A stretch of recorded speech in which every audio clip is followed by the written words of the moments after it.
What stocks are in my personal portfolio and what are my top 10 holdings as of today? In this video, I'm going to show you how to find my full list of holdings at any given time, as well as run through my top 10 holdings as of February 14th, 2022. My name is Brian Feroldi. Thanks to Quarter for sponsoring today's video. Now let's start by me showing you how to find my full list of holdings at any given time. Head on over to your favorite search engine and type in my name and then the word full profile. When that pulls up, click on the link that says TMF Typos Profile. That's my username on Fool.com. And that will take you to this page here. And if you scroll down, I am required to keep track and publicly post all of the stocks that I hold at any given time.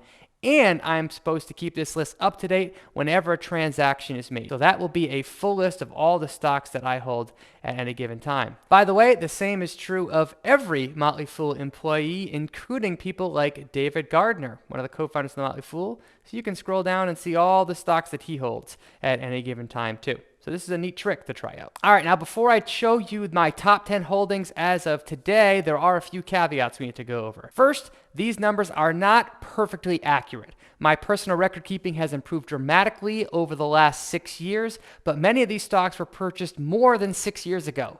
For that reason, these numbers are roughly accurate, but not perfectly. Second, I'm going to do my best to compare my purchases to the S&P 500.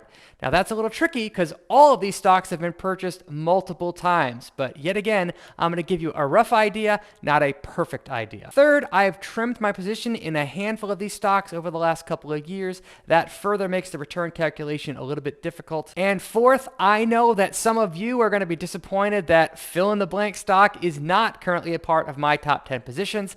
If I own the company and it's in my personal portfolio, you can bet that I'm bullish on it and have money on the line. Just because it's not in my top 10 positions doesn't mean I don't like it for the long term. All right, and with that out of the way, here are my personal top 10 holdings as of February 14th, 2022. All right, kicking things off with my number 10 holding is DocuSign. This is a company that I have owned since 2018, and despite it falling dramatically over the last couple of months, it's still a market beater for me. The reason I continue to like and own DocuSign today is it is a very, very high quality business that checks many of the boxes that I look for in a great investment, and the company is focused on moving to the agreement cloud, which is a market opportunity that it believes is measured in the $50 billion range. Moreover, given this company's optionality, I think that that number can continue to expand over the years ahead. This is a stock that I plan on holding for a long, long time. Moving on to the number 9 company is Intuitive Surgical, which is about a 3% position for me as of today.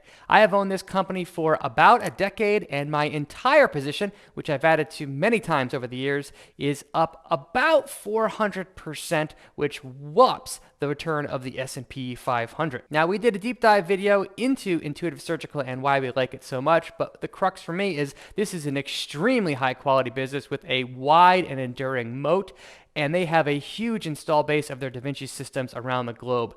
Despite the fact and their gargantuan size and their huge returns already, this is a company that is still growing at the mid-teens rate, and I think they continue to do so for many, many years to come. All right, moving on to my number 8 holding, that is Meta Platforms, aka Facebook. This is a company that I purchased soon after it came public in 2012, and I have just been blown away at this company's growth and its margins and basically everything about the business. It's been such a tremendous winner for me, and I have added to it many, many times over the last couple of years. If you look at Facebook stock today, while it certainly is facing a set of challenges, most notably the rise of TikTok, this is still an extremely high quality business that has a ton of embedded optionality in it, and I think it's one of the best ways for investors to play the rise of online advertising. I think Facebook is going to continue to take a larger and larger share of the total advertising pie, and if the metaverse investments pay off, this company's next phase of growth could be kicking in the next couple of years. Moving on to number 7 position today, that is the Trade Desk, ticker symbol TTD.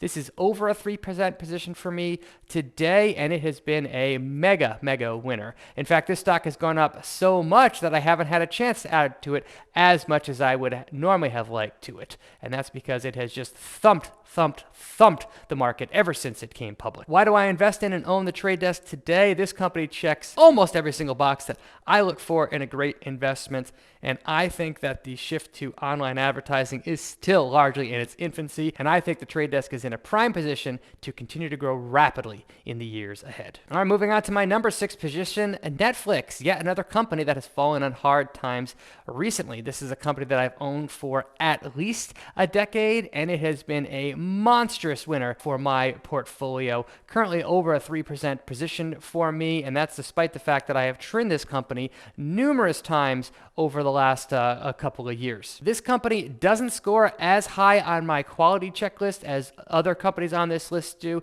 However, this has been one of the best investments that I've ever made in my life, and despite the fact that there are some questions about the company's near and longer term growth trajectory, I'm heartened by the fact that there are more than 5 billion people that use the internet today. That number is over 6 billion if you include smartphone users, and Netflix at roughly around 200 million users, I think has a long way to go to continue to grab more subscribers, especially in international markets. So because of that reason, Netflix is one of my top holdings as of today. All right, moving on to my number 5 holding is yet another company that I have owned for more than a decade, and that is Amazon. Amazon has been a tremendous winner for my portfolio. This is another one that I have trimmed a handful of times along the way, and each time I've done that, it's been a mistake. But this company has just smashed the market's return since coming public. And even today, I think there are plenty of reasons to be bullish on Amazon's business. The company has so many growth irons in the fire, and I am particularly excited about the future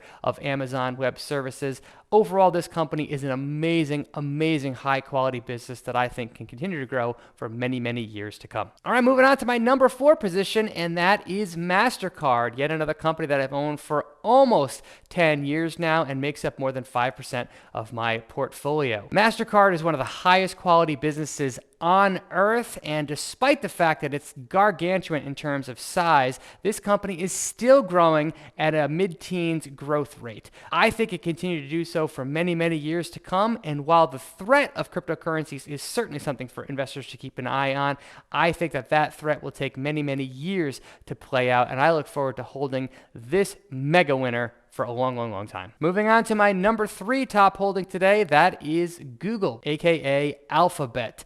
This is over a 5% position for me, and this is my longest held stock today, having first started purchasing shares in 2009. My entire position is up 12x in value, which is a return that just thumps the S&P 500. And as we pointed out in our deep dive video, that's despite the fact that none of Google's high-risk bets have really yet to pay off. This has all been driven essentially by advertising and YouTube to this point, but this company has so many growth initiatives in place, I could easily see myself holding Google for another decade or two. All right, let's go to the number 2 stock on my list, which is Mercado Libre, aka the eBay, the PayPal, the Amazon of Latin America. This is a company that I started buying just about 10 years ago, and it has been a tremendous winner for me. My entire position is up more than 10x in value on this business. Now, despite that, I think that this company still has a very, very bright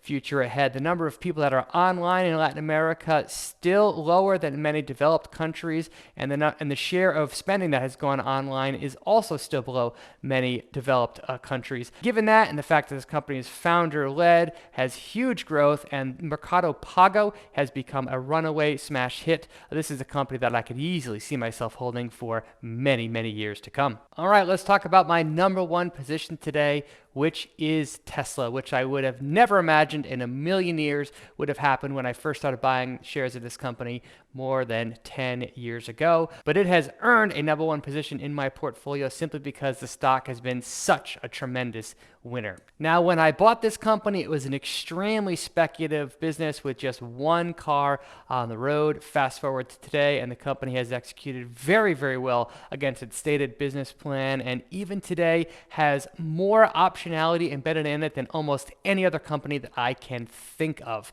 And this today is a very high quality, cash flow positive, profitable business that I think still has tremendous upside ahead of it. Now, one of the criticisms that you might have for me is, am I too diversified? If my number one position just 10% of my portfolio, surely my returns can't be all that great. And I have no qualms with people that say that they want to take a more concentrated portfolio approach. That's not something that I personally do, and my returns have been fairly good, even despite of the fact that I'm more diversified than the numbers say I should be. So let's review how my portfolio is doing so far. Well, my year-to-date returns are quite poor. I am losing to the S&P 500, which is down 8%. My personal portfolio is down about 17% year to date. How about over a 1-year time frame?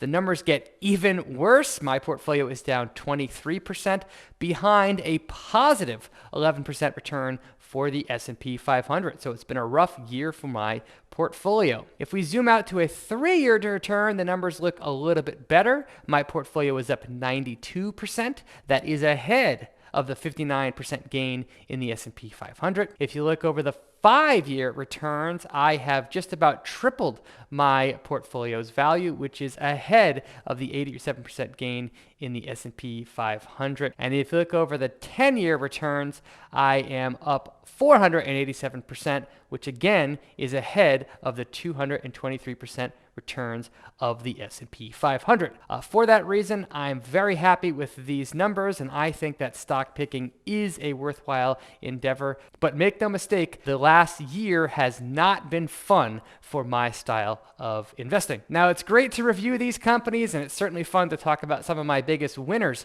of all time, but I have learned a tremendous amount of lessons from the huge number of losers that I've purchased over the last couple of years. So if you're interested in us making a video about our biggest mistakes and our worst investments all time, give us the thumbs up and let us know in the comments section below. I hope that you found this video to be useful and hope that it inspires you to always take the long-term view with your portfolio. Brian